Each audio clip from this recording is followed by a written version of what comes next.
Assalamualaikum warahmatullahi wabarakatuh. Perkenalkan, nama saya Rosita Kadaso, NIM 183145201054, kelas B, angkatan 2018, program studi S1 Farmasi, Universitas Megariski Makassar. Saya akan mempresentasikan materi tentang tetes telinga. Tetes telinga adalah sediaan steril yang digunakan untuk telinga dengan cara meneteskan obat ke dalam telinga, kecuali dinyatakan lain. Tetes telinga dibuat menggunakan cairan pembawa bukan air. Anatomi telinga. Telinga merupakan sebuah organ yang mampu mendeteksi atau mengenali suara dan juga banyak berperan dalam keseimbangan dan posisi tubuh. Telinga sebagai indera pendengaran yang terdiri atas 3 bagian, yaitu telinga bagian luar, telinga bagian tengah, dan telinga bagian dalam. Fungsi dari bagian-bagian telinga. Yang pertama, telinga bagian luar berfungsi menangkap rangsangan bunyi dari luar. Telinga bagian luar terdiri dari daun telinga dan saluran telinga. Yang kedua, telinga bagian tengah berfungsi menghantarkan bunyi dari telinga luar ke telinga dalam.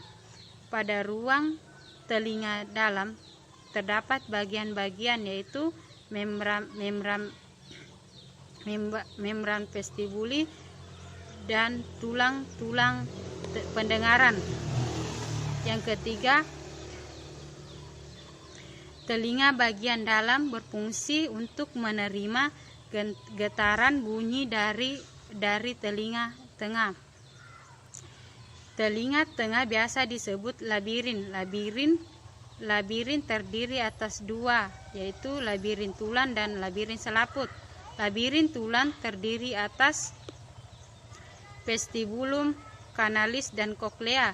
Koklea terbagi atas 3 bagian, yaitu skala media, skala timpani, dan skala vestibuli. Pada membran terdapat 3 bagian, yaitu membran vestibuli, membran basilaris, membran timpani. Pembawa pada tetes telinga. Tetes telinga mengandung cairan pembawa bila tidak dinyatakan lain digunakan cairan pembawa bukan air. Cairan pembawa harus memiliki kekentalan agar obat dapat menempel pada dinding telinga. Biasanya digunakan propilen glikol dan gliserin. Selain itu bisa juga digunakan etanol, heksilen glikol dan minyak lemak nabati.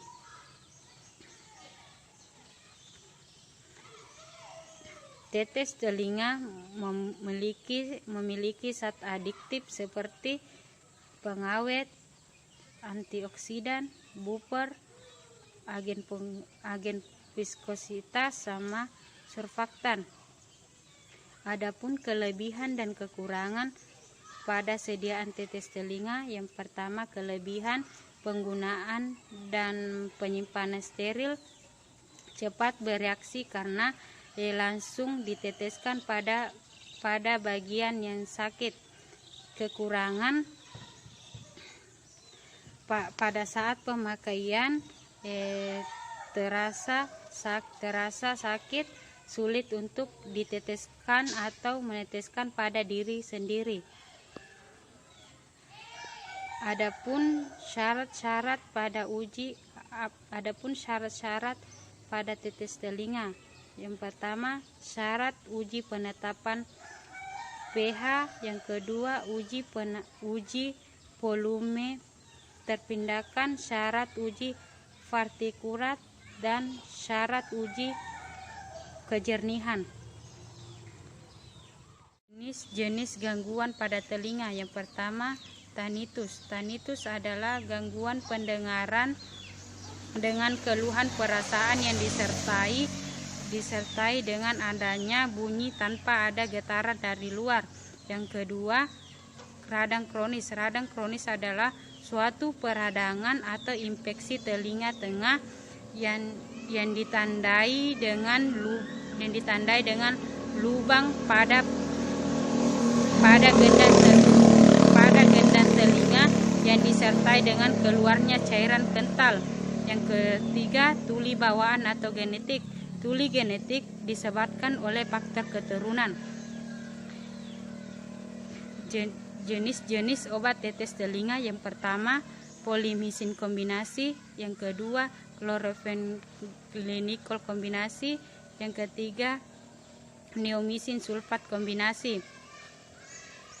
Cara penggunaan tetes telinga: yang pertama, persiapan; yang kedua, hangatkan botol; yang ketiga, cek botol; yang keempat, posisi yang tepat; yang kelima, menggunakan obat tetes pada dewasa; yang keenam, menggunakan obat tetes pada anak; yang ketujuh, bersihkan. Menggunakan tetes telinga. Yang pertama, cara penetesan.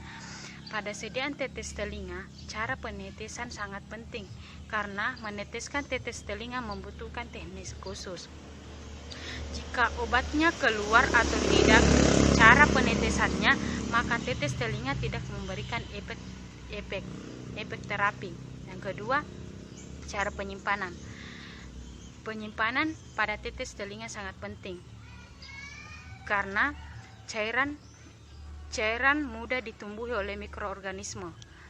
Jadi tempat yang baik untuk penyimpanan tetes telinga adalah di tempat kering, terlindung dari cahaya matahari dan pada suhu kamar. Yang ketiga, itu memastikan bahwa warna obat tidak berubah. Yang terakhir kali dilihat, perubahan warna merupakan salah satu indikasi obat yang telah kadaluarsa. 4. Kejernihan larutan. Pastikan tidak ada endapan atau sesuatu yang mengembang di atas larutan yang jernih menandakan obat tidak baik digunakan. Preparat untuk membersihkan kotoran. Kotoran pada telinga adalah campuran sekresi kelenjar keringat dan kelenjar sebaceae dari saluran telinga. Kotoran telinga tidak baik karena dapat menimbulkan rasa gatal, rasa sakit, dan gangguan pada pendengaran. 5 sifat fisik kimia yang harus diperhatikan sebelum pembuatan tetes telinga. Yang pertama, kelarutan. Kebanyakan larutan obat larut dalam cairan pembawa yang umum digunakan pada tetes telinga. Jika senyawa obat tidak larut dalam cairan pembawa, maka bisa digunakan sediaan suspensi. Yang kedua, viskositas. Sediaan tetes telinga penting diperhatikan karena dapat menjamin sediaan bisa lama berada di dalam saluran telinga. Yang ketiga, sifat surfaktan. Dengan adanya surfaktan akan membantu proses penyebaran sediaan dan melepaskan kotoran pada telinga. Yang keempat, itu pengawet.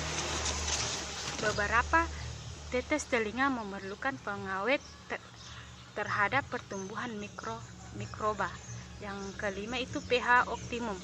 Kecuali dinyatakan lain, pH optimum tetes telinga adalah 0,5 sampai 0,6 dan harus disimpan dalam wadah tertutup rapat.